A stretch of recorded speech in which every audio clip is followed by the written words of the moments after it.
Uy.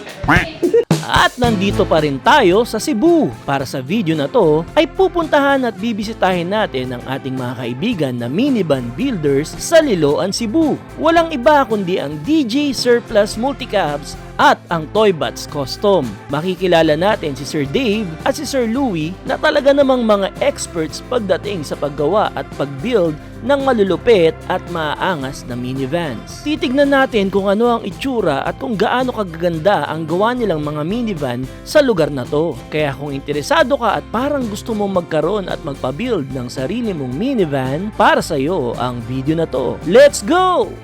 Look! Another netoy! Tol!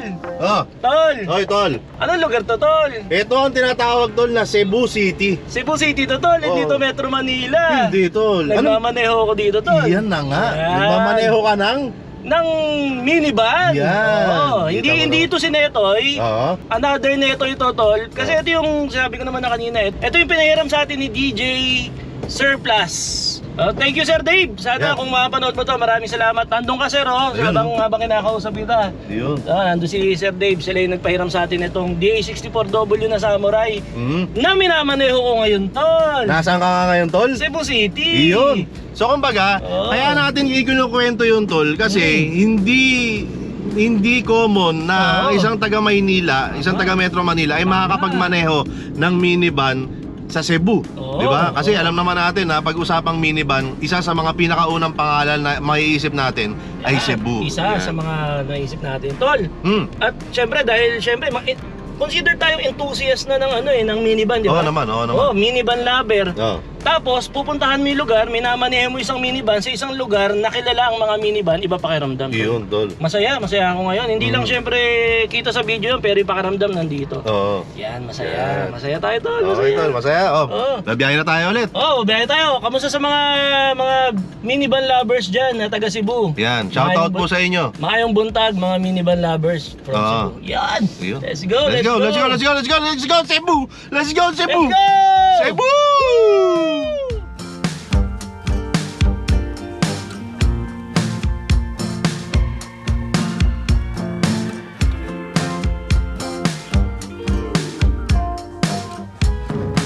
Vlog takeover muna tayo. Gusto ko lang malaman po ninyo kung ano po yung totoong nangyayari. So habang bumibiyahe po kami ngayon, mga ilang minuto pa lang kami nagmamaneho. Si Sergio Ringero po, kala mo isang bata na tuwan-tuwa dahil maya't maya siya nakakita ng minivan. Sobrang dami namin nakakasalubong, nakakasabay na minivan.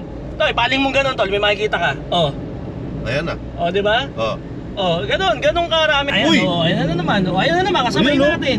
Di ba si Boy P yung nasa sticker na yun? Di ba, kagyan, Tol? Ay, hindi ba? Oh, angas, no? Ganda ng ganda ng setup, oh. Pero isipin mo yung itsura na yan, may minivan, tapos dito rin may minivan. Ganun. Oo, nakakatawa lang.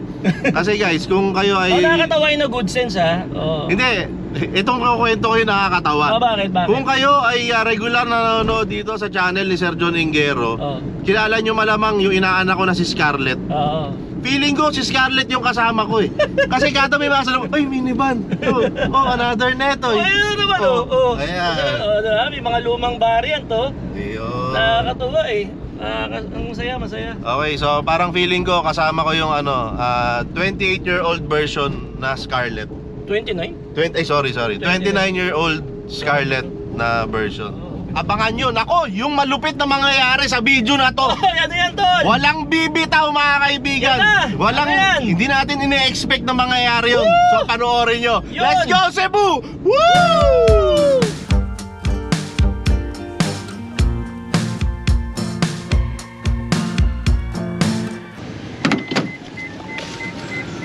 Automatic. Yun na. Okay. So ayun na, nandito na tayo sa talagang pinuntahan natin dito sa Cebu. Nandito tayo ngayon sa DJ Surplus Multicabs. Ito yung ginamit natin na DA64W, pinahiram sa atin to. So gagamitin natin to sa loob ng buong pag-stay natin dito sa Cebu. Yan, napakasarap gamitin. Napakagandang unit. Ayan. Pero hindi lang yan yung minivan na makikita natin dito sa lugar na to, dahil nga katulad nung sinabi ko, ito ay lugar na gawaan ng mga minivan. Kaya yan, dito pa lang sa labas, meron tayong DA64W dito, yung ginamit natin. At may katabi siyang DA64W din na Sporty Edition. Ito yung Samurai Edition, straight yung grill niya dyan. Si Sporty ay grill, yan. Kagaya sa kaibigan natin na si Boy First Time. So ayan, pasok tayo sa loob. Nandun si Mayor TV. Check ko lang kung naila ko na. Oops, hindi pa. Lock natin. Ayun o, daing minivans. I-tour muna natin kung anong meron dito sa loob ng DJ Surplus Multicabs. Sir Dave, salamat po, salamat. Kaila Sir Dave yung ano. Usap tayo pag-after. Oh, sige po, Salamat, opo, salamat. Ikutan ko tong mga units, ikutan ko. Dapat doon sa itaas, nandun yung iba. Nandun yung iba, Oo, pero ngayon kasi- dito muna. Pupunta ba tayo doon? Pupunta, hindi kasi makasya na. Oh, hindi na kasha. Ay, Pero iba. i-shoot muna yung content ni Mayor dito. Tapos na, taas tayo after. Okay. Ikutan ko yung mga units, sir, ha? Okay. Thank you. Ito yung... Enjoy. Salamat, Sir Dave. Ito yung ginamit na unit nila, Sir Dave, kanina yung susundan natin. Isang DA17B. Kagaya ng unit ko. Ganyan yung unit ko, eh. Sa Valenzuela. Opo, sa Valenzuela. Gusto ko rin sana lagyan yung akin ng ganito, eh. Customize lang to, sir, ano? Ladder. Thank you, mga sir. Ikutan ko lang yung mga units. Ayan, isang DA64B. DA64B. Nakakalito lang yung mga tawag, pero paulit-ulit lang naman yun. DA64B yan. Dito meron isang Mazda Scram. Ayan, oh. Ayan, so nandito yung putol. Ganun. Ito ay isang Mazda na DA17. Yan. Unang palatandaan ko kasi kung 17 or 64. Pag 64, meron ditong signal light. Pag wala ng signal light dito, DA17 na yan. Yun yung palatandaan ko. Unang palatandaan. So meron ditong Samurai DA64W. Ito kapag na-customize na, hindi ko alam kung anong... Hindi ko na ma-identify basta-basta kung anong variant siya. Kasi nga iniba na yung hood. Pero ito yung ano ito yung parang pinaka identity ng Cebu. Yung iniiba nila to. Yan. Pero definitely ito ay isang DA64. Tingnan natin itsura sa loob kapag kapag totally hindi pa siya ayos. Ayan. Ganyan yung itsura niya. Yun Isa pang unit dito. Isa pang unit ulit dito. Ito DA na truck 63 yata yung ganito, di ako sure, pero ayan meron dyan, ano pa ba? Uy, excuse me. Ayan, daming pyesa. Ayan to ayan pa. Ito kinonvert na ginawang pick up. Galing pero ito sa totoo lang ay isang DA64V na minodify. Ayan, kita-kita natin yung dugtong dito sa likod. Ginawa siyang pick-up. Ang galing, tol. Tignan mo. Ito yung dugtong niya. Ginawa siyang pick-up sa likod. Ganda. Solid nung ang solid nung ginawa niya. Ayan pa rin yung original na pinto sa likod. Hinati lang din. So, ito. Ayan. So, ayan pa. Gusto ko yung ganitong emblem. Malaking Suzuki. So ito pa, meron pa tayo dito. Meron pa tayo dyan. DA17. Mukhang nakalift. Ayan, nakalift siya. Ang laki ng yung buong dangkal ko. Yun yung lift niya. Ganun siya kataas. Ayan. Meron pa ditong isa. Meron pa doon. Kulay orange. Puti. Yan pa. Ito kulay red. Ito yung talagang identity ng mga gawang Cebu. Kadalasan ang customization nila ay ganito. Ito yung sinasabi ko kanina. Ayan. Ganyan yung pinakaharapan. DA64W. Okay. Ganda. Nakalip. Off-road setup. DA17V. Okay.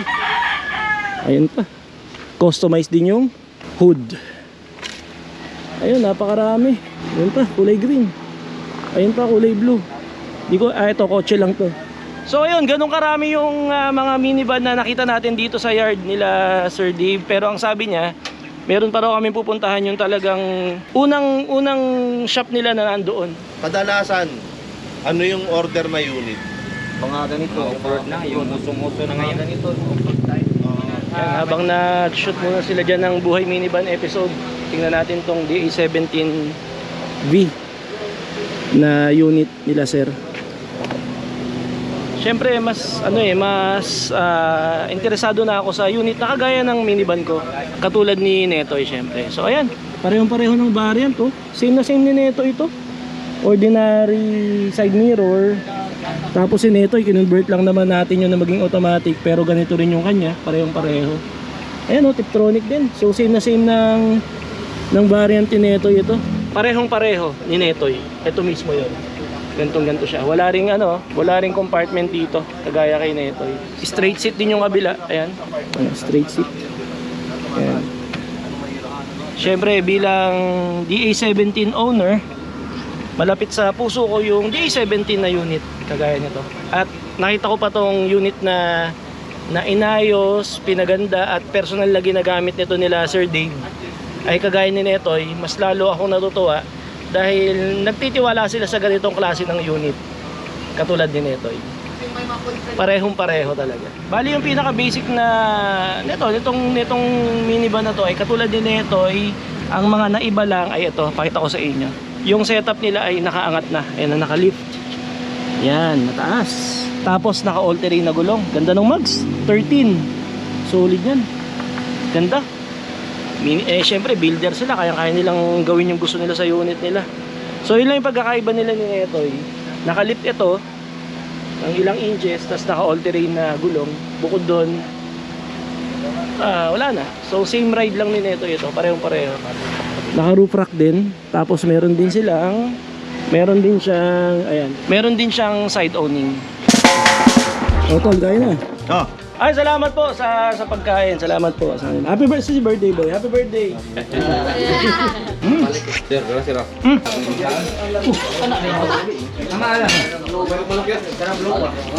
Ito na yung rice corn, sir. Ay, hindi siya dilaw.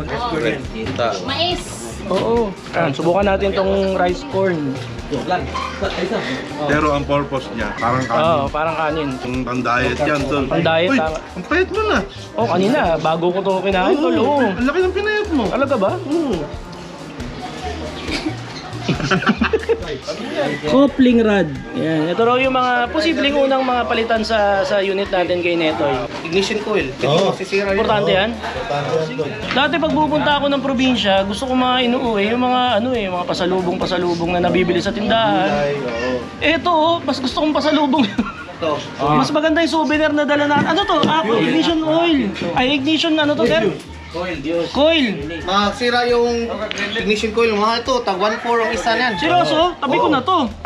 Baka ibenta mo yan, ha? Hindi, 1-2 lang. 1.4, 1.2 brand binibenta sa online. Ay, thank you Sir Dave. DJ Surplus Multicam. Yan. Salamat Sir DJ. Oh, salamat. Ayun na, ano naman yan, tol? Konti na lang, makakabuo na tayo ng panibagong DA. Check them out sa mga interesado magpa-build ng minivan from Cebu. DJ Surplus Multicam. Yan. Yan. Ito yung mga binigay sa atin ng mga kaibigan natin dito sa Cebu. Dito yan, tol. Cebu. Liluan, Cebu. Liluan Cebu. Yan. Yan yung sinasabi natin, tol, palagi. Na Na mga consumable parts. Importanteng meron kanyan. Wala ako nito eh. Tol, may pahabol pa. Uy, kape! Yan. Yan ang i-consume natin. Yan, tol. Thank you po, thank you sa Cheers kape. tayo dyan, tol. Cheers. Uy, Busina yan, nakakaya na yan. Kakapalit ko lang ng busina. Pero dalawa naman yung unit ko. Baka pwede nga yan. Uy!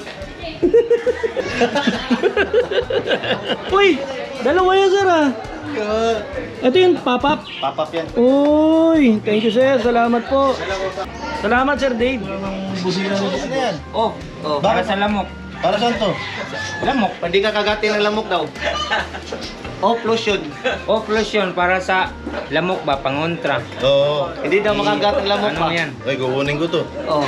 Saka yung whopper kanina. Oh. Kinuha mo yung whopper, di ba? Nandiyan sa bulsa Sakto mo. kasi Sunday ngayon. Mag-day. Oh. Ang galing! Nakakahiya naman.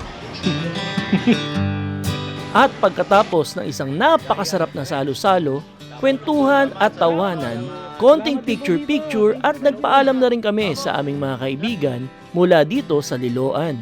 Isang napakainit na pagtanggap ang aming naramdaman mula sa aming mga bagong kaibigan.